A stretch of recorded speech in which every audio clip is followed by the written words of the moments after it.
বৃহস্পতিবার ঈশান নামাজের পরে বিছানায় গিয়ে একটি আমল করুন, সকালে উঠেই আপনি ফলাফল দেখবেন ইনশাআল্লাহ।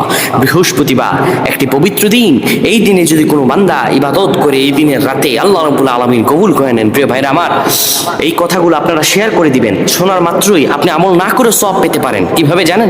আপনার একটি শেয়ারে আপনি আমল না করেই সওয়াব পাবেন।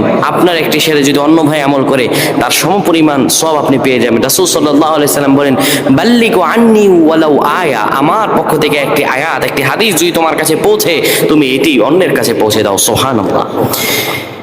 বৃহস্পতিবার যখন হয়ে যায়, দিন যখন রাত আসে, ওই রাতটা বৃহস্পতিবারের নয়, আরবি নিয়মে রাত আসে আগে, দিন আসে পরে।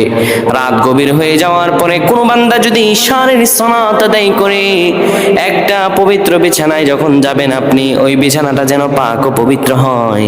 ওই বিছানায় আপনি সুন্দরভাবে বসে যাবেন। তারপরে বসে যাওয়ার পরে আপনি দোয়া পড়তে থাকবেন, আর রহমান আর রহমান 7 বার পড়বেন। এরপরে পড়বেন আল্লাহুম্মা বিইসমিকা আমুতু ওয়া আহইয়া, ঘুমানোর দোয়া পড়বেন। এরপরে বুকের মাঝে আপনি দুরূদ পড়ে 10 বার মনের আশাগুলো নিয়ে আল্লাহর কাছে দোয়া করে পবিত্র বিছানায় ঘুমিয়ে যাবেন।